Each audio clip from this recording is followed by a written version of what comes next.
Though one may be overpowered by another, two can withstand him, and a threefold cord is not quickly broken. Well, okay. Good morning, everybody. Good to have you on. And it is 6 o'clock. And I think we're ready to kick this thing off. I'm excited about this special event we're doing. I'm excited about hearing about don't let a good crisis go to waste. So let's pray. Father in heaven, we thank you for this opportunity. Thank you for this technology, this way we can get together in this way. And I just ask your blessing on this time together this morning.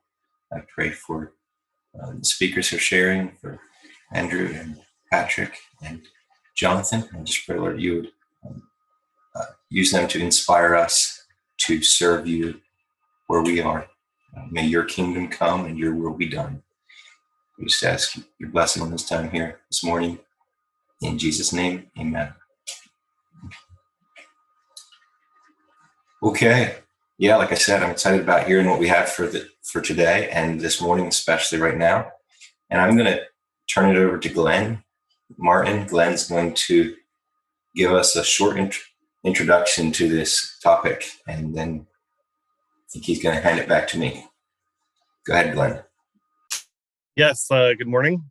And thank you, Wendell, for opening here. So I feel very privileged and honored to be a part of this here this morning. So never let a crisis go to waste. It's a quote that's often used in leveraging some kind of crisis for a political advantage. And whenever we hear that term today, it's always used in a negative sense. But that was actually not the case when the phrase was first coined. It was Winston Churchill who gave us this quote about 80 years ago. And at that time, it was actually a positive term. And, it could be like, I'm going to turn this problem into an opportunity for good.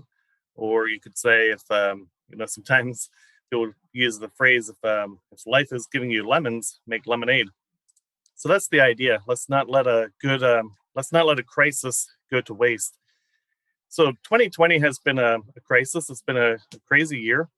There's nobody living today who has seen such a roller coaster of economic and polarizing news and riots, and then the contested election. And it's affected every one of us. Everyone was happy to see 2020 be gone. But then in the first week here of 2021, the U.S. Capitol building security, of course, there was breached. For those of us here in the United States, this is totally unprecedented in our generation. So I think we have an opportunity. There's a decision before us. We need to decide, what are we going to do with this? We can either cower or we can conquer. So by cowering, we dream of the good old days. We just wish the problem would go away. Maybe we can wait it out. And we retract into some shell of isolation. And we bemoan the opportunities that we lost, because certainly we lose opportunities of, with the social experience that we have with folks around us. But the alternative is that we can conquer. So instead of cowering, we're going to conquer. We're going to dream of new ways that we can take advantage of this situation. If people's hearts are in fear, we can bring peace and bring hope. If people are hungry or needy, we can offer food. We can be God's hands and God's feet. So it was last year on March 31, the shutdowns were a new phenomenon. And I got a text message from Patrick Matthew. He invited me to join a Zoom call. At that time, Zoom was a new thing for almost all of us, probably. And I hadn't even known about Zoom before. And so anyway, he had asked if those who are interested could get together on a Zoom call to have a time of prayer together. And he said, quote, to reach towards God for our stability, end of quote. So that began, that actually was the beginning of Strength to Strength, the Zoom call that we're joined in on right now. So I think that's an example. Patrick was not one to cower. He was prepared to conquer. And he didn't stop with Zoom meetings. He opened a food distribution network, and we're going to be hearing about that shortly. Others have distributed food in their local communities. We'll also be hearing about that from Andrew. Others have formed international connections through technology, and we'll be hearing about that as well from Jonathan.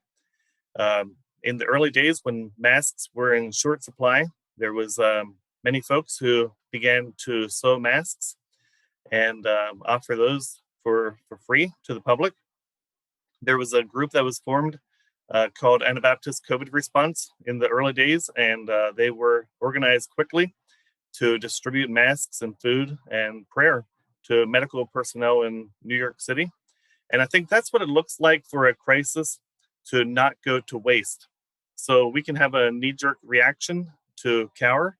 And I think these brothers and sisters saw opportunities in the crisis to be conquered. So wherever we are, wherever we live, I think this time that we're in, the needs are greater. If you had some needs in your community before, those needs are greater now. So we want to encourage everyone here to use this as a time to conquer. We have an opportunity that we never had before, and so that's why we're gathered together here. We want to look to these brothers to hear how they are contributing, how they're using these opportunities for the kingdom. So that's really about all I have to share. Just a short intro there, and Wendell, look forward to it. Hey, thank you, Glenn. Thank you for that introduction. And yeah, Glenn is the one who has been sort of heading up this Strength to Strength for the last, 6 months. So thanks to him too for all he's put into this. Okay, we're going to look to you, Patrick Matthews. Patrick is from Chambersburg, PA, and we're going to let him tell us about Matthew 25 ministries, I think he calls it, and how many pounds of food that has been they have been distributing through that. Patrick, you have 15 minutes, so that takes you to 6:23, and we'll have a short time of Q&A after that. So get ready. We don't have a lot of time. We're going to keep this moving along. If you have a question for Patrick, be ready to fire it off after his little talk. If you have your mic, just try to mute your mic so that you're not being a distraction while Patrick is speaking. And then if you are on a computer, you can press the space bar to temporarily unmute to ask a question. If you're on a phone, you'll have to tap a button to do that. Okay, Patrick, take it from here. Okay. Luke 10, I think it's 10:10. It says, he is faithful with least is faithful also in much. And he who is unjust in what is least, he's unjust in very much. That was the call to this entire project. It's actually, it was a goof. Glenn asked me what was the name of the project. I never put one together. I just called it the Matthew 25 project because I know that, excuse me a minute. My office has heat blowing on me and it's just terrible. Anyway, it all started out as a goof. Somebody gave me a call and said, would you like a little bit of milk? And I went and retrieved 550 gallons of milk and I distributed it. And then what happened is the next week I was dealing with 4,000 gallons of milk at a time.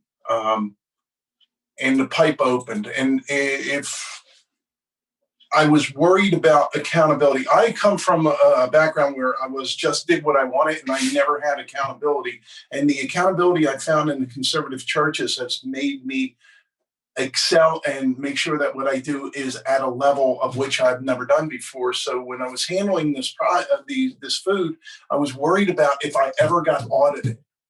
How could I account for myself?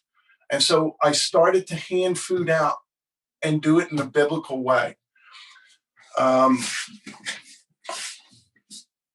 tell you the ending story. I got a call by a businessman just the other day, and he asked me, who could he give $15,000 now and possibly up to $100,000 in the next few months to distribute food. And I asked him, did he want a selfish answer or a selfless answer? And he said he wanted both. And we discussed things, but the thing is, you got to remember, some of you guys don't know me. Nobody would have ever asked me a question like that 10 years ago. And now he's asking me, where do I put my funds? I trust you. And the reason he trusts me is because I trusted you guys as the Anabaptist community. And you taught me how to be a good steward with a very little bit. And because I handled it in the correct way, the Lord opened the pipe and it went viral. I had 550 gallons of milk the first day, 4,000 gallons of milk the next week, 40,000 pounds of chicken the next week. And then all of a sudden, I got involved in a system where they were asking me to help find people to distribute food throughout a 4-state area. And I would call people and say, it's really easy. Let me tell you how to do it. You call, we'll give you 3 trucks of food, 30,000 pounds at a time within a month. And they were like, well, refrigeration, what do we do here? And I said, it's really, really simple. Let me tell you the technique. You go into town, you find the nearest junkie, you tell them, we're bringing food at this parking lot at this time. Can you go on Facebook and tell your friends? Because every junkie I know has a phone. And then I said, go to see the next homeless person and then tell them this is where you can do it. And as people came, what you were to do is get on your phone or tell them to get on their phone and tell their friends. And so in some way, we created this system where people were handing out a truck of food in 3 hours. And I mean, it was incredibly a lot. And I know I'm talking about accountability and the pipe opening up. I was overwhelmed. I have never had the responsibility for approximately 375 truckloads, 30,000 pounds, which equaled about $11.25 million worth of food through this Farm to Family program. And what I was trying to do is make sure it went to people who really need it. That's the biggest thing that I heard everybody in Chambersburg. Well, isn't the homeless supposed to have this? And I kept telling them, there's only so many hams I can put in somebody's car. I mean, you can't, they had this at such a level that, I had 35 hams for one person. If you did per capita, I had about 35, 40 hams. I'll just, I'm making this number up. I'm trying to tell you, it was overwhelming. How can one person in a car handle 35 hams in 1 week? There's no way. So I started, as people were asking me, what do I do with all this product? I started to reach out to like Bald Eagles Boy Camp, Allegheny's Boys Camp, Mountain View, and different people. And I started up this logistical system where people were coming and getting it and taking it. And some of it even ended up in Massachusetts with Glenn and Andrew.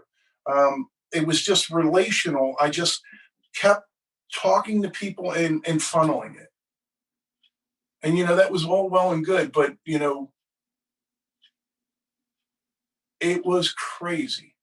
And I was telling you about this guy asking me about this money. I told him that if he was to choose on the selfish side, if he would choose to give it to me, this is how I would do it.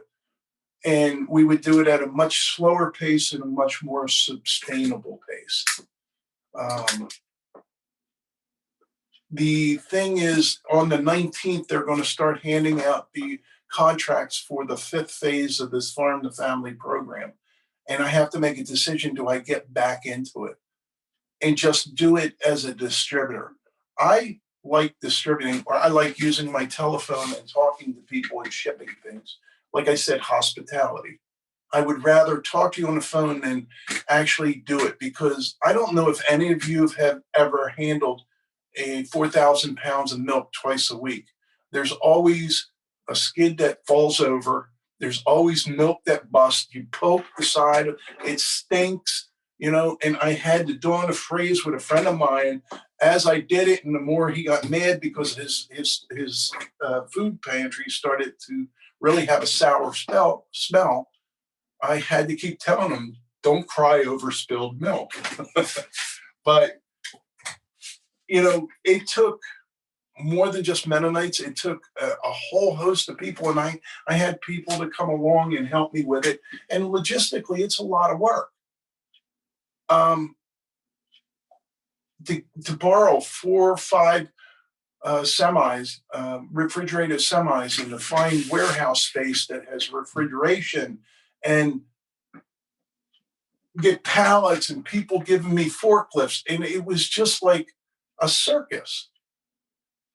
And unfortunately, I am used to a circus or a disconnected method. Glenn, I could see you trying to do this. You would blow up because it was not linear. Nothing was really easy. Nothing was just one thing building on another. It was chaotic. And not only you, Glenn, I didn't mean to point you out. There's just many people that if they try to handle this dysfunctional program in a linear fashion, it wouldn't work. And God created me, and I'm dysfunctional, and I understand chaos. And unfortunately, in that chaos, God was showing me a way to take 2 brothers that were upset with each other over just misconceptions, and how to step in a godly manner and handle that problem and give. You got to tell me when I'm getting close to my end, because let me know when because I'll babble forever. Anybody who knows me knows me. You got about 5 minutes yet. Okay, thank you. I don't want to go over the time. God has given me this is what I was thinking about. People in my town, how do they view me as a plain person, as an Anabaptist, as a missionary in Chambersburg? How are they seeing me? And that accountability kept me toting to line. And don't think that I'm saying that I always had these problems. What am I going to do? I just would search God. How do I fix this problem? And each time that I did, I came out with a better solution. And he gave me a little bit, and then he opened it to a lot. Now it's huge. I have business people calling me up, asking me, how can I put this money? What do I do? Now, there's been some problems. Like I opened a pipe and I seen greed. I seen rudeness. I seen all kinds of problems during one phase of this, but it was not so much how to change them, but how to change me and how to deal with this problem inside. Because ultimately, if I can't handle it and do it in a godly manner, I can't ask other people to do that either. And I don't know if I'm making any sense. I've enjoyed this project, and I'm wired in a certain way where I have particular talents, and God seemed fit to increase. And in that increase, I think that I handle it correctly. And this is one of the things, strength to strength, week to week, is one of the things that I needed, and it anchored me during a time of chaos, because I needed fellowship. That's why I called it week, W-E-A-K, week to week, W-E-E-K, because each week that this COVID thing was going on, I was getting weaker and weaker, and I didn't know what to do, and there were just all these standards. So I guess if I answered anything, I'm going to give the time to somebody else. Basically, that's what I did. I handled the chaotic situation in the most godly fashion that I could, and I had to rely on God and people in this little group to keep from spinning out of control. Next. Hey, thanks a lot, Patrick.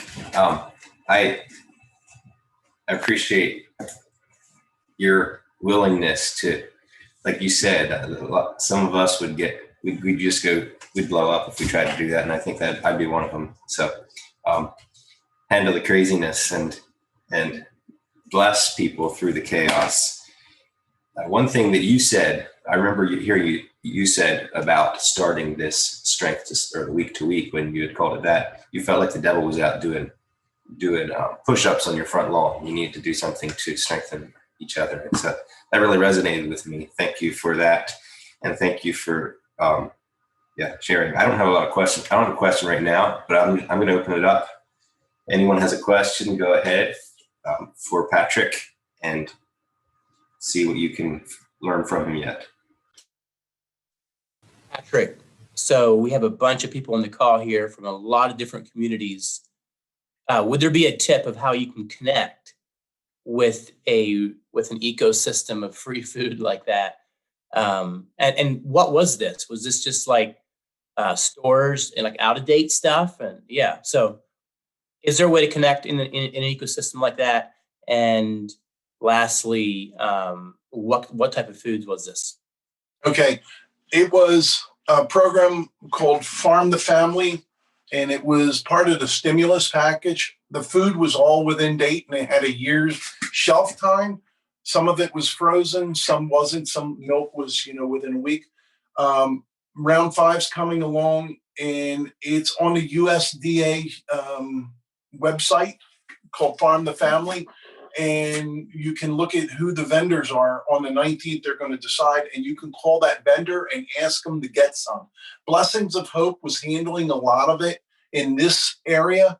They were just the transportation organization. I don't have their phone number right in front of me, but you can call Blessings of Hope and tell them that you want to be on the Farm the Family. Now, they also are selling truckloads of food at about $1,000 a truckload in between. I'm just, their whole thing is not to get free food away. They're trying to be sustainable.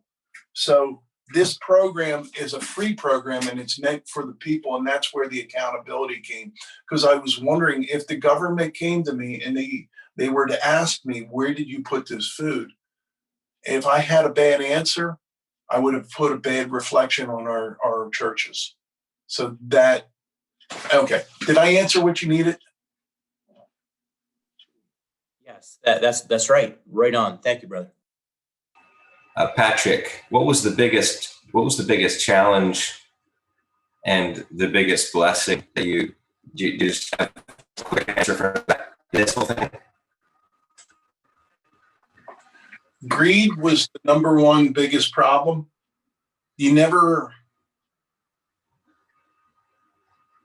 There are certain groups you can't say free to, because when they hear free, they think they're entitled. That's the first thing. That drove me crazy to watch greed at a level that I seen on one particular thing. And the biggest blessing is, I guess the ending would be this guy, the businessman that called me and asked me, am I on? Can you hear me? Okay. Having the businessman see me as an ex-convict and knowing that I'm a member, he's actually the gentleman I'm talking about, some Mormon, and he's seen a Mennonite handle something like this.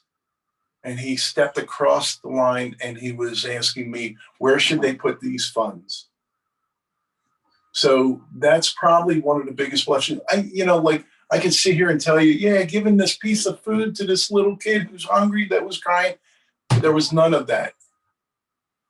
None that I seen, because I was running through the whole thing. Just building an organization of people to hand out food and to tap into their spirit of helping people. You were talking about the mask making thing. Just finding a group of people that in their DNA was to help people and pull them together and band together and do it in a godly manner was probably my biggest blessing that I've ever seen in my life.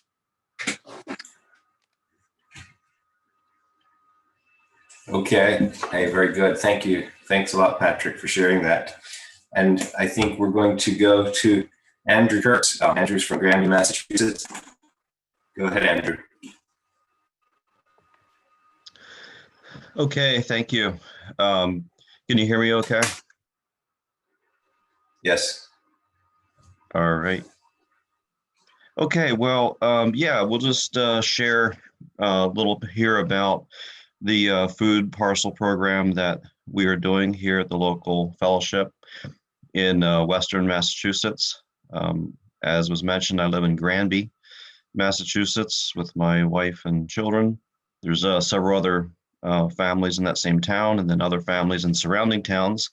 So we service sort of maybe a 6-7 town radius, something like that. So I'll give you a little of the backstory, how we got into it, why we got into it, and then also some of the results that are coming out of it. So yeah, thank you, Patrick, for sharing. You've been part of our story. Blessings on that. And you said you have to decide if you'd like to get into the next funding block, and I'd say go for it. All right, so a year, like in 2019, some of us relocated to a new community eastward of where we had lived previously, approximately an hour, nearly an hour from the very western part of Massachusetts to just eastward to a slightly more populated area. It was a new church plant, and having been involved with outreach in the past, church plants, outreaches, having been closely involved with 2 of them, and closely observing a couple of more. The one thing that I always observed is when people move into new community, there's generally this investment right up front. So people are buying homes, people are buying farms, people buy business places, commercial property, and they put up a church building or buy a church building, they put up a school or buy a school. There's this sort of like this influx of capital in a community, and it gets attention. Like, people pay attention to this, and the media often pays attention. In every case that I've been involved with, the media, came out and did a story on these people moving into the area and that type of thing. And when we moved into Granby, like we had none of that, or almost none. We did buy homes, but our businesses were already established in another locality. We were driving 30 minutes to the west, some of us, and other of the brothers started home-based businesses just out of their house or garage, no investment in commercial property. We decided to meet in homes, so there's no investment in a church or a school, that kind of thing. So it's sort of like we moved into this community very nondescript compared to what I would have been used to observing and been a part of in the past. And so the question that faced us over and over is like how do we make an impact? Here we are. What do we do? Let's love our neighbors, let's serve our neighbors, let's learn to know them, that kind of thing.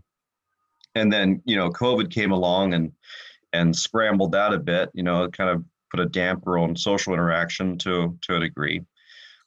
But prior to COVID, we were having these conversations at brothers meetings, like how do we make an impact? And we had a few ideas that we came up with, like a food parcel program, hot meals on the street, which we had done that for a while, teaching English classes to immigrants, lots of immigrants in this area, college student friendships, which I guess we'll hear more about this morning a little bit later. Financial courses using CAMS, curriculum for that, serving in soup kitchens and homeless shelters, and I'm not sure what all the list was. It was quite a list that we had kind of compiled over a few meetings, and ultimately, what we chose to do at the end of last year and very early in 2020, actually end of 19 and very early in 2020. Was some of us decided we're going to serve in soup kitchens. So that's what we did. Glenn had been doing that for a time. My family began to do that. My brother Joe was doing that. I'm not sure if some of the others did. Darwin had some interaction with the Springfield Rescue Mission, which was a homeless shelter and soup kitchen.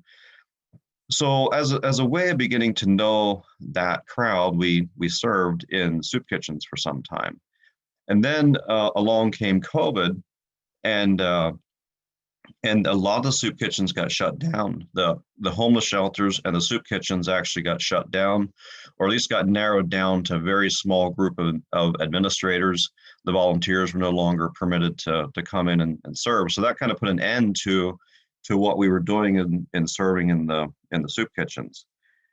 So one of the rescue missions, I believe it was the Springfield Rescue Mission, had put out a plea for resources, and Brother Darwin decided to go to Pennsylvania to Blessings of Hope and get some things for the Springfield Rescue Mission.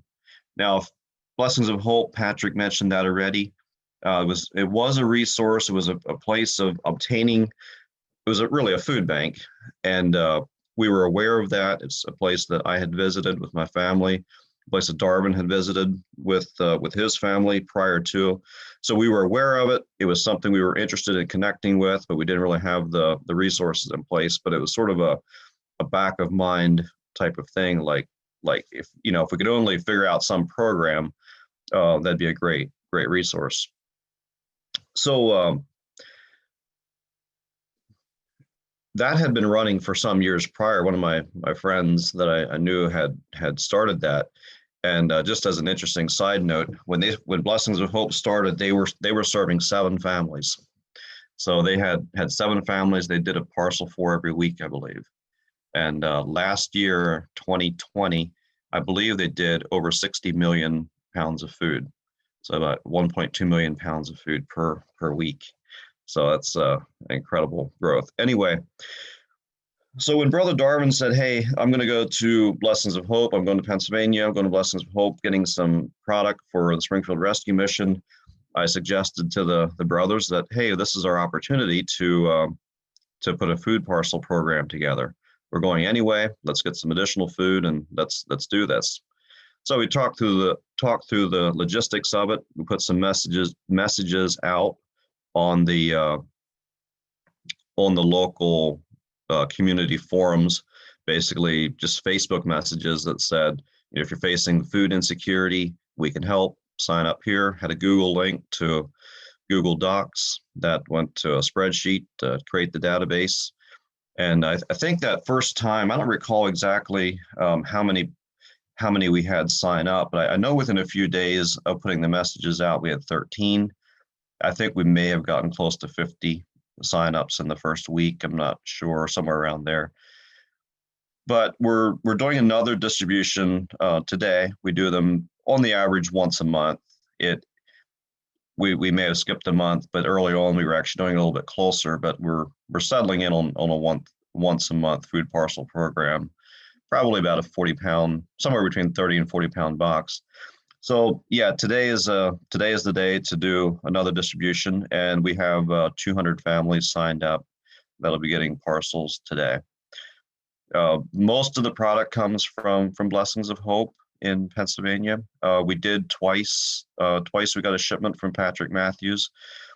So as the thing grows, people get interested and get involved. Linford and Anna Doherty from Pennsylvania, they've been providing the transportation the last several months, which has been a real blessing. Early on, the first time Darwin's went down and got product. After that, mostly my wife and I were going down and shopping at Blessings of Hope, bringing the food back. But it's a commitment to make that drive 6 hours once a month and load up product, bring it back, pack it, distribute it. It would tie up the best end of 3 days out of a month, which is fine. We're happy to do. But then as it grew, Linford and Anna joined the team, providing logistics. Been a huge blessing. So thank you to them for that. So what's the purpose? Well, the purpose is to serve. The purpose is to establish relationships. And going into a new community like we are, it was about it's a way of making an impact, learning to know people. It was a little bit, you might say scary at first. Like, this does become a public thing. You put this out on Facebook, and it becomes known in the community, and all of a sudden we go from being hidden and nondescript to something more public, something that's talked about. A lot of people, blessed it, had questions and so forth. So it takes a little bit of boldness to overcome maybe the head trash that holds you back a little bit. But in faith, we pursued. So the pandemic hit, and the need was great. Jotted down some reasons here why the need was great. Number one, there was a lot of layoffs due to COVID, and independent contractors did not qualify for benefits in many ways. So they were a group of people that fell through the cracks. Another thing that happened is the schools closed. So children had to stay home, and you have a lot of single moms. We connected with a number of single moms, that quite a few, in fact, single moms signed up because they had to now stay home because their children were not in school. And if you quit a job, you don't qualify for benefits. If you're laid off, the company lays you off, you qualify. But someone that quits due to having to stay home, now they don't qualify. So there was a lot of stimulus money that was put out there that was designed to be a social safety net. The problem is there was a lot of people that fell through that, and we were there our goal was to fill some role there that to people that were suffering.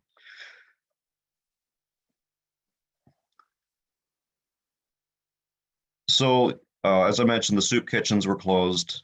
People were staying home.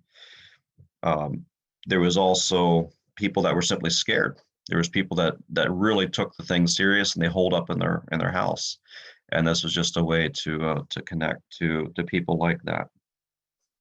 Also, there was other social workers that we connected with. There's at least 2 that also sign up clients under them. So we don't even meet the end user. It's not many. There's probably maybe a grand total of less than 10 people that are served that way. But that was another way. So just a few people that come to mind that have been. I'll just tell you their story. So there was a single mom. Her name is Samantha. She lives in the same town that we do. She was new to town, and when COVID hit, her children had to stay home, and she had to quit her job. And because she quit her job, she didn't qualify for unemployment benefits. And so here she is now staying at home. And I think there's other programs that she could apply for, but they weren't lucrative in any way. So we provided a food parcel there. She's been a regular recipient almost from the beginning. Another one, there's a lady, a lesbian pastor. Her name is Cassandra. She is very active in a local church, obviously a very liberal church, but she serves families in the community. So she comes and gets boxes and distributes them to several other families. Another family, her name is Sarah. She's a very sickly person, and COVID hit them, or just impacted their lives significantly, and they were struggling both from disease and also, or from an autoimmune disorder. And we took food to them. She's been posting on a community forum.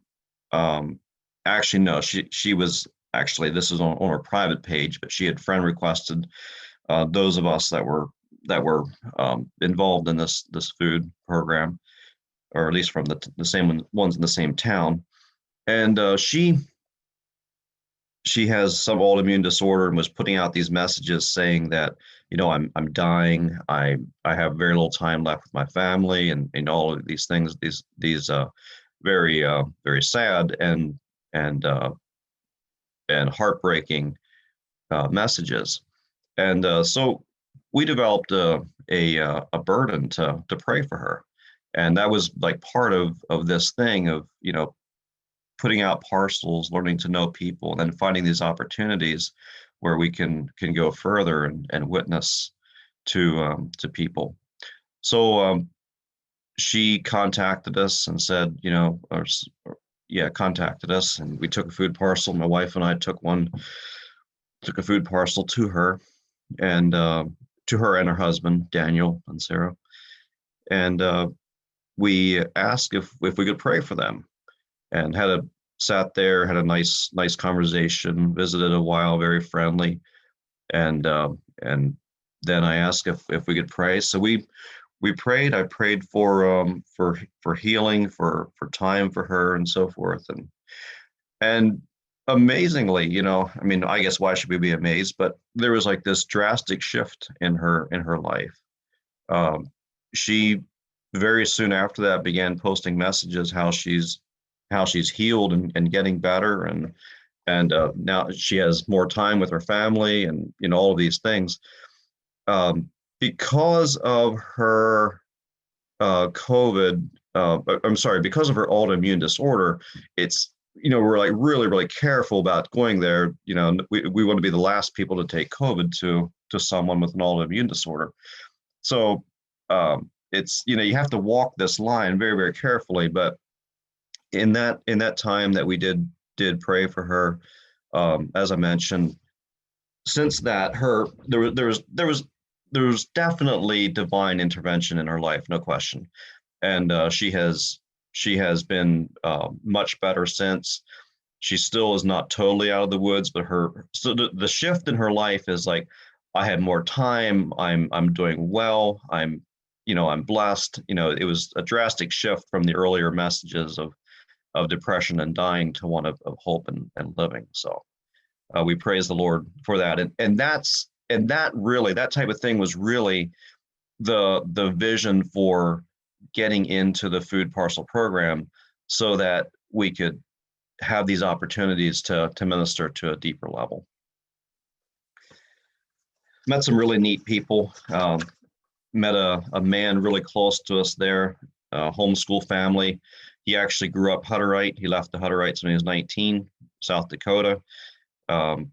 They recently moved to Kansas, but there was a family that, as I said, were homeschoolers, and we connected because of his Hutterite background. We had him over to our place for a barbecue, and just a very nice family. It's been a real blessing to meet them. I wish they would have stayed around, but they moved west. So I think that covers the basics of what I was going to share, other than to say that it doesn't require a crisis to do something like this.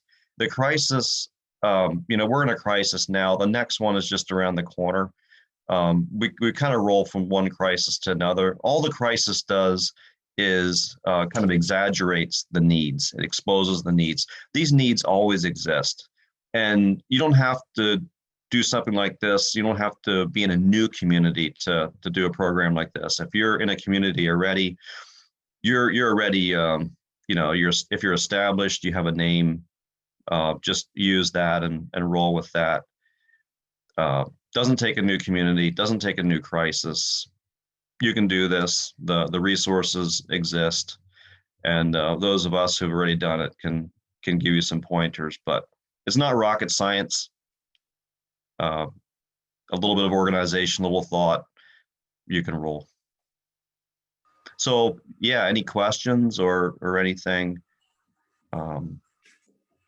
Yeah, well, thanks a lot, Andrew, for sharing how you're using this opportunity to steward the resources. Patrick talked about greed. How do you go about? Do you have a way of deciding who gets what?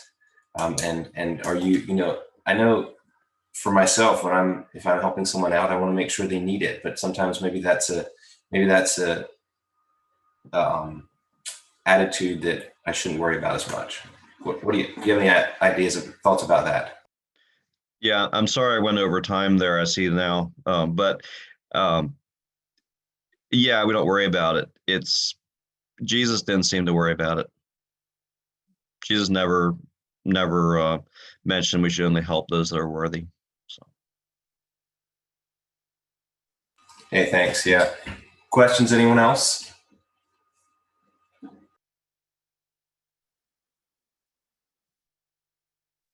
Hey, Andrew, thanks for sharing.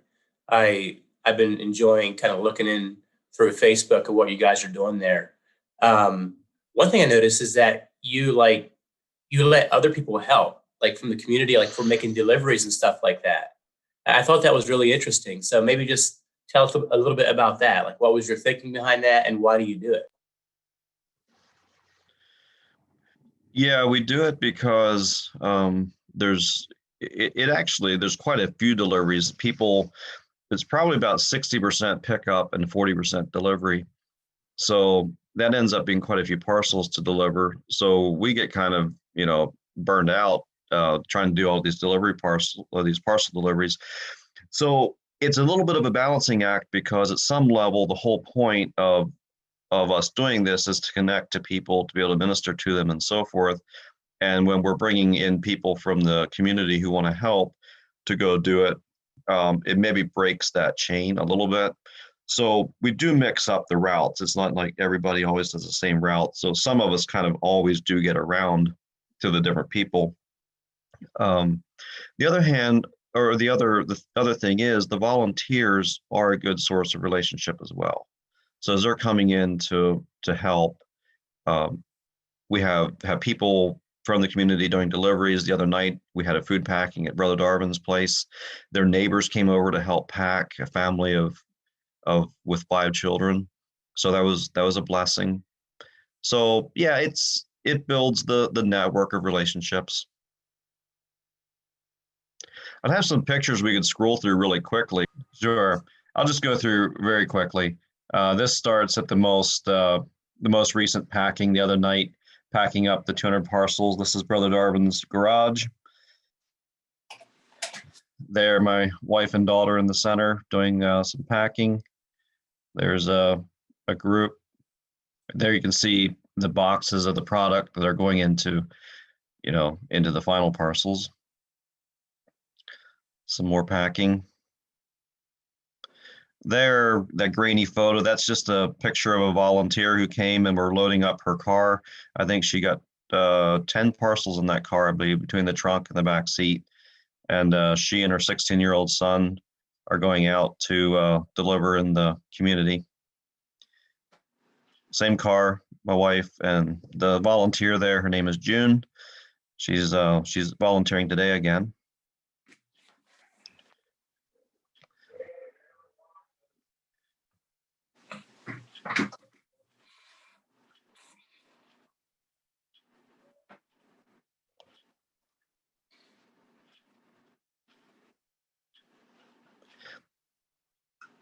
Anyway, could you hear the audio on those videos?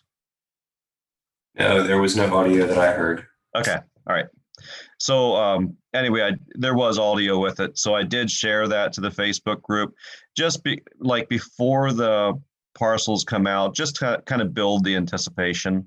So the people that get parcels are in a Facebook group, and the majority of them anyway, called Sharing the Blessings. And so before distribution, we generally try to build the anticipation a little bit, show the process of packaging. There's the Patrick, I believe those came from you. I believe that's the farm to families boxes. Some more packing. There's that's what came from Patrick. That was a farm to family parcel there. So that's Patrick Matthews' blessing there. That was in the same one. More of the same.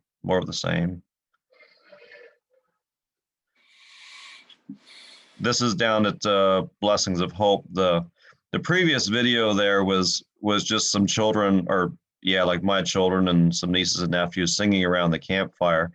And so I shared that to the Facebook group as well. I'd also shared John D. Martin's message on the importance of the kingdom to the Facebook group. So why I'm saying this is that in building this community of food parcel recipients and also having them in a Facebook group, we get to share additional things. So share some, so on this Facebook group, share some messages, share some things that might be of common interest. I should also mention that in the food parcels, the last several times now, we're putting in tracts, and we have one called that Glenn wrote called the Kingdom of God, or no, what's it mean to be a follower of Jesus? That basically gives the kingdom message in a tract. So that went into the boxes. The parcels that are going out today have the little story in about Martin the shoemaker and how Jesus came to see Martin the shoemaker. So anyway, here my wife and I are Blessings of Hope shopping for the parcels. There's another parcel that went out earlier in the year. Another parcels in the van or in the box trailer there being ready to be picked up. There's the contents of another parcel. On the right of the screen, there's that whole milk. That came from a farm locally here that was dumping milk due to production cuts at the plant. So the farmer had extra milk. And so we had a local creamery here process it and bottled it up and sent it out.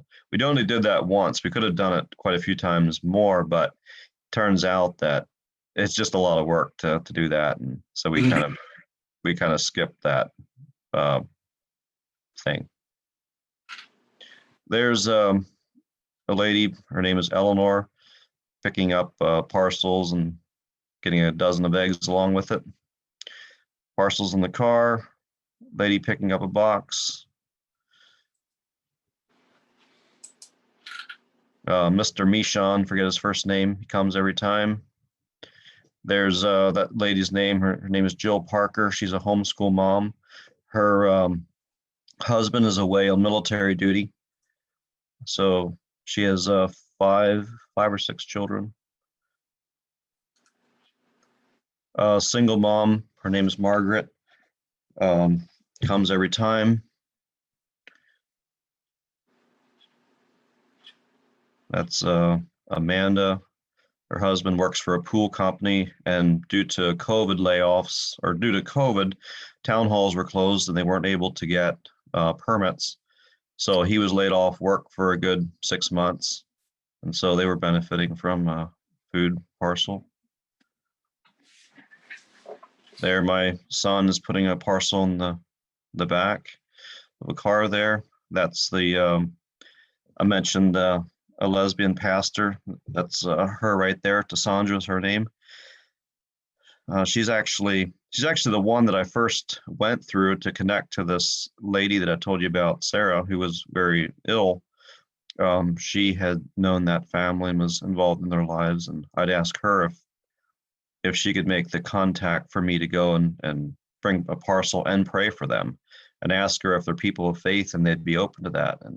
And she's like, yeah, absolutely, they're people of faith. They would welcome your prayer. So I had a little bit of a intermediary there to help me set that up, and lesbian pastor, no less.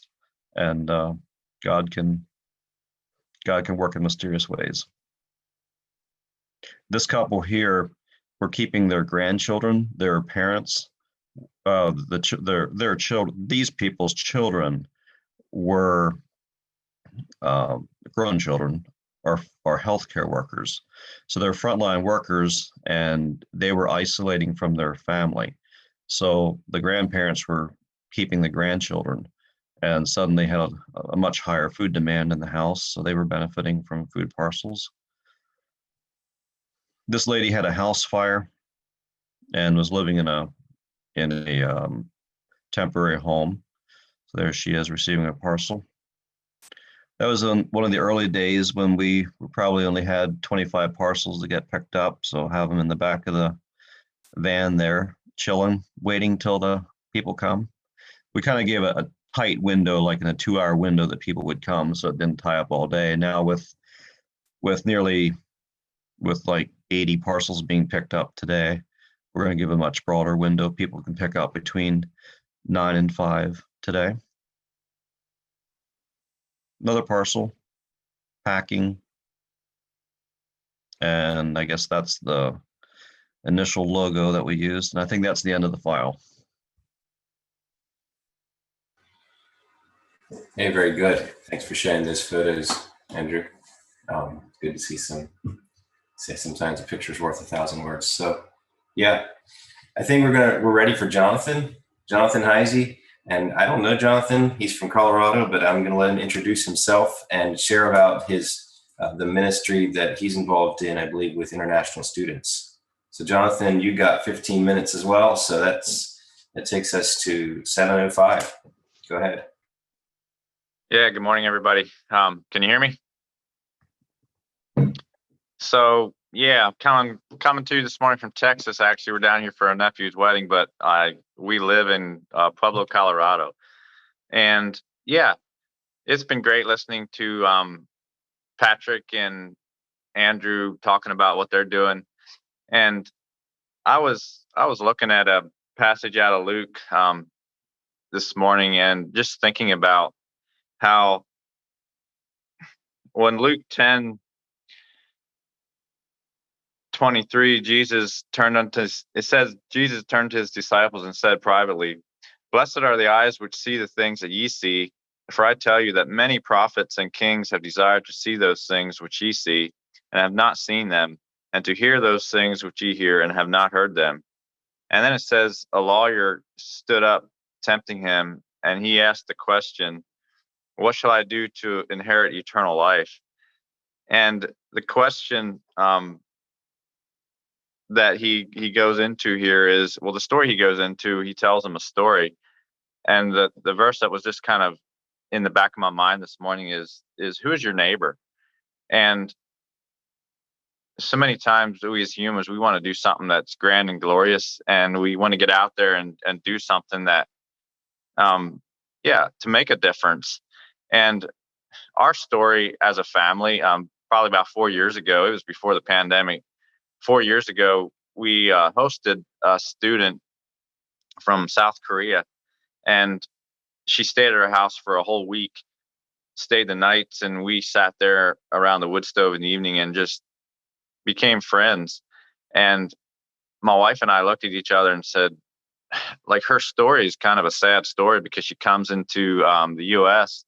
and her grades just spiral down, and yeah, her story was kind of sad because she didn't make any friends. And so we just simply wanted to change that um, story for the next international student coming into the US.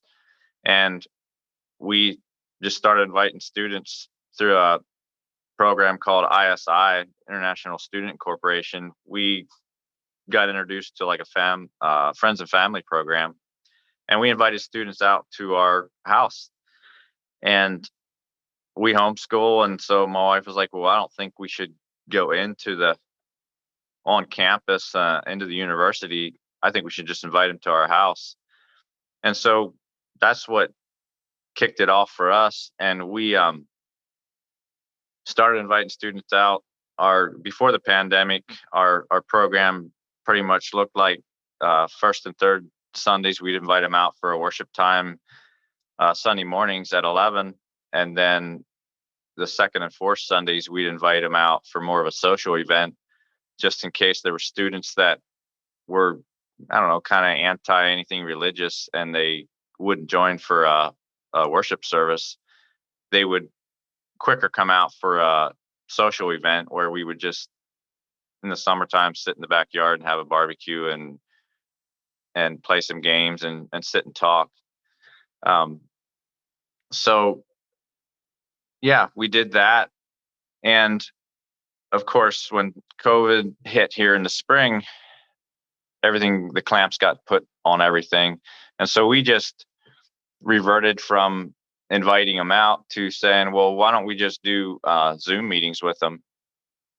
And it was a blessing in disguise because we ended up being able to invite students that return to their home countries. Maybe they were going to here for an exchange student for one semester, and they went to their home country again.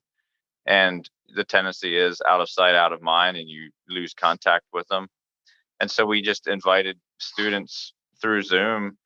I think of a gal back in Japan, a couple guys went back to Italy and Mexico, and then there were some graduated students that stayed in the U.S. and got jobs. And we could connect with all of them because, yeah, we were all mobile and we could come on, and they seemed to really enjoy that too. So, I don't know. I think one of the things for us was, don't look at life as, how do I want to say this? Don't look at doing something grand and glorious. Just realize that there's needs, and if we can be a neighbor to the person that can't, that doesn't have family. For the internationals, the biggest thing I think is that they don't have family around, and for us to just step in and kind of be their second family, their family away from home, is really all we're trying to do for them. And we've created many friendships over the last few years in doing that. So back to Luke 10:37, it says, "Who is your neighbor?" And Jesus, he said, is he that showed mercy and not the person that sat and talked about doing something great. It was the person that did it, not the person that talked about it. Um, there was two religious guys that walked by on the other side when that um, person was beat up laying by the road. And so just be willing to do, instead of talking about it. I think of a conversation I had with a couple here just a couple days ago, actually, and they were working with a ministry like within China. And I asked the question, I said, how do you work with the cross cultural question? Like, how do you, as you're in China, as you're living there in China, I said, how do you cross that cultural boundary or that cultural problem? Because I said, working with internationals, one thing that is very at the front of our minds is how different we all are. And so I said, how do you cross that barrier, that cultural barrier, I guess I'd call it?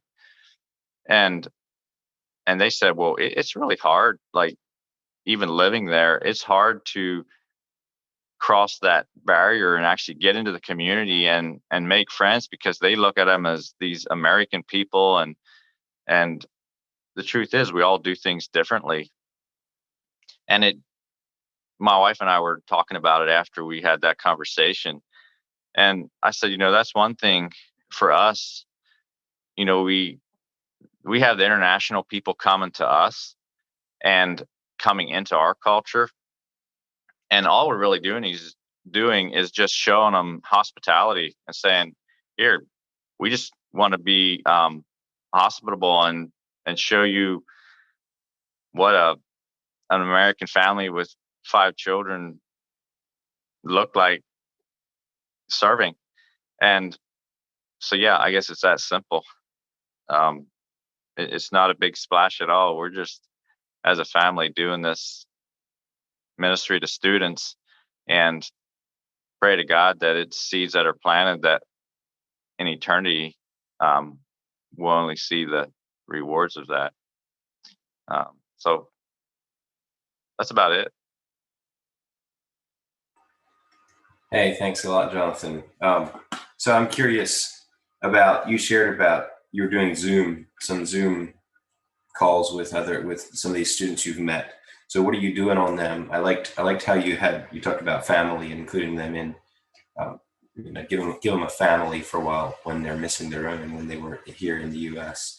So if the Zoom calls you've been doing more lately, are you doing like Bible studies, just conversations? What sort of thing are you doing there?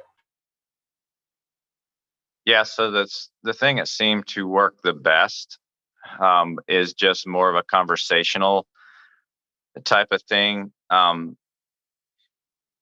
It's hard to, like, when they come out in person, I should say it's a lot easier when they come out in person to have the people that are interested in what you're talking about. Say you're going to read a Bible story, or try to engage them in a spiritual conversation of some sort. It's easier when they're in your living room to kind of engage with the ones that want to engage.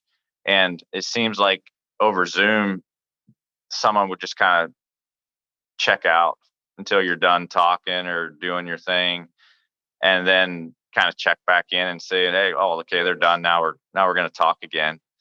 And so we struggled with, actually, we've shared some videos, did a little bit of things like that, but it seemed like just the conversation is what drew them in. And then, interesting enough, the other week, one of the students, that when he came, he said, I don't believe in God. And he's the one that said, hey, would your family sing a couple songs? Because in our worship time, we'll just sit down and we'll sing hymns and then pray and read the Bible. It's that simple. And he said, hey, would your family sing a song? And we're like, well, sure, yeah, we'll get around the computer and we'll sing a song. And I said, what song you want to sing? And he right away picked a song that he likes to sing. And then one of the other students was like, hey, can you sing this song? And until we ended up being done, we sang three or four songs maybe. And I don't know, we were watching them while we were singing, and it was just a blessing. We were blessed to see how they were enjoying it. So yeah. Hey, that's great. Yeah, praise the Lord for the opportunity and the way you've used it. Someone else have a question for Jonathan? Jonathan, how do you establish those initial contacts? And maybe you mentioned that, maybe I just blanked out, but so here we are in Western Mass, and just north of us, like 20 minutes away, 15 minutes away, is UMass with 28,000 students. And then, well, the 5 college consortium, there's probably nearly 40,000 students in the area. Like, how would we break into that? That's something we've been interested in, but I guess haven't crossed that barrier. Sure. I mean, the way we got into it was there was a program on campus called Crew, and I'm not even sure what it stands for, Christian something Crew. I think it's maybe a nationwide network. But the gal that brought that South Korean girl out to our house, she was a Crew member that worked on campus. And so we went to her and said, with the same question, how do we get kind of our foot in the door in the campus? And she right away gave us the name of 2 guys, and one of them just local, just lived a mile down the road from us. And they were working with this ISI, International Student Corporation. And so he came out and just had a little interview with my wife and I. And we kind of told him what we were interested in doing. And so they were asked to come in as an ISI partner. They were asked to come in every time they did new student orientation at the universities. They were asked to come in and do just an hour culture shock presentation is what they called it.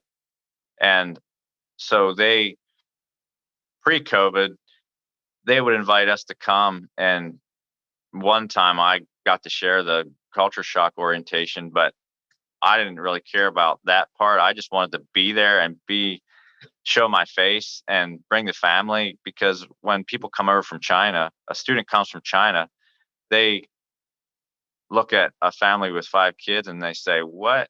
This just kind of shocks them.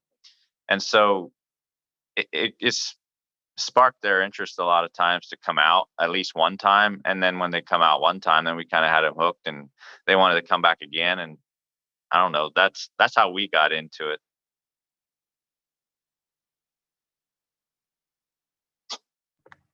Thank you.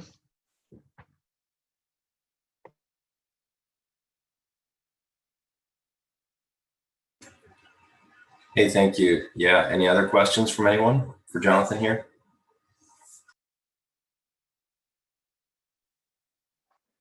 So you answered my first question about how you first connected with the students, and that was through different organizations. A follow-up one would be, how do you establish a common ground? Is it like around food? Just you have them in your home and you start there, or do you have like a common theme you want to discuss? I'm just trying to think about ways to get the conversation going across those cultural barriers. I would say number one, yeah, we always give them a meal. Food's just a good way to cut the.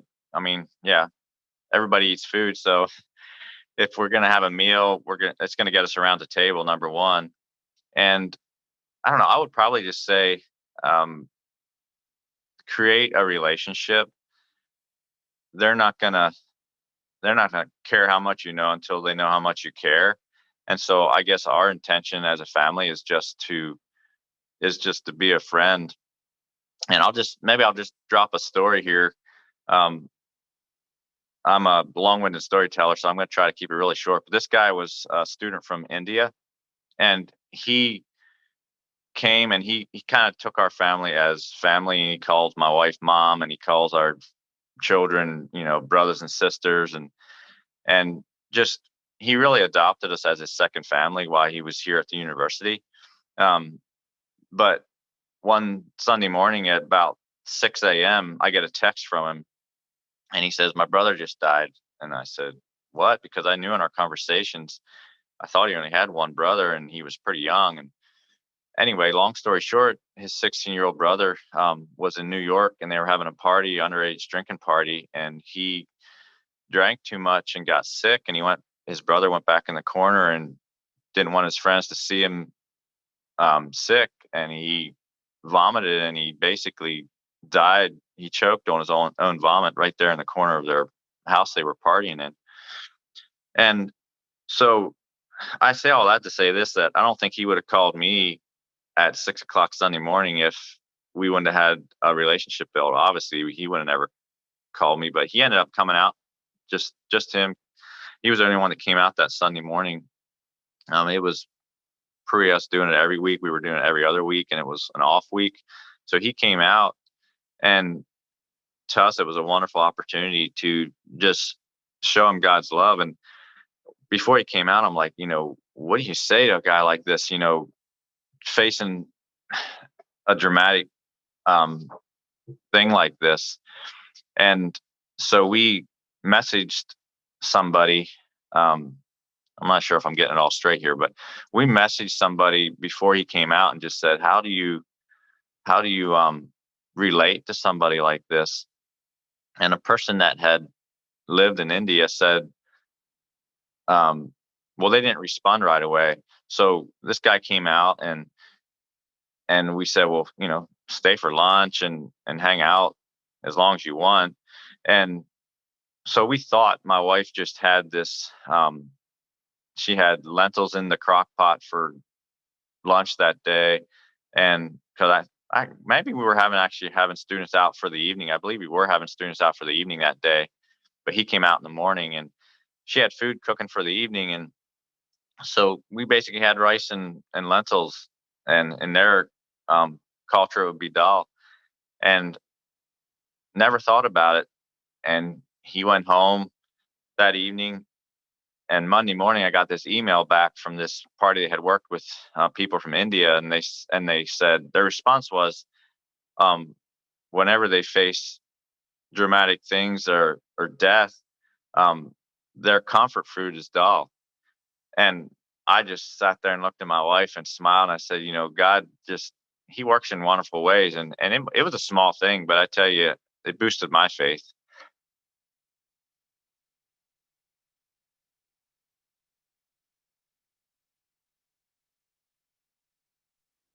Thanks for that. Thanks for that story. And the family focus also resonates with me. And yeah, got a bunch to think about. Thanks.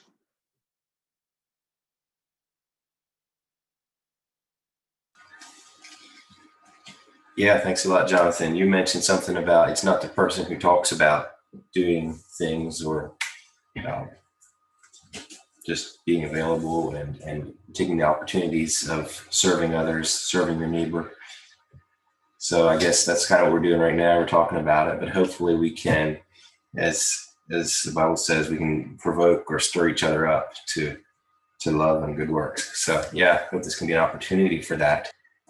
We're ready to wrap this up here. I just want to remind you that at 3 p.m. is the special event with talk with David Berceau, and that's called Direction in Chaos. So I'm excited about tuning into that, and we welcome you all back for that. And if you know someone else that's interested, let them know. Send a link along. It's on the strength2strength.org website, and also if you're on a Face or a WhatsApp or a Telegram group, it will be, of course, posted on there. Let's pray. Father, thank you for this opportunity to meet together in this way, and I just pray your blessing on the works we've heard about this morning, and those that are involved in that. Give us eyes to see the opportunity, and willingness and heart to care for our neighbors. Bless us as we go through this day, we pray, and we find your direction in this craziness, and follow you faithfully, and be a witness to those, a light to those who are looking on. We pray in Jesus' name, amen. Thank you, and God bless your day. As iron sharpens iron, so a man sharpens the countenance of his friend.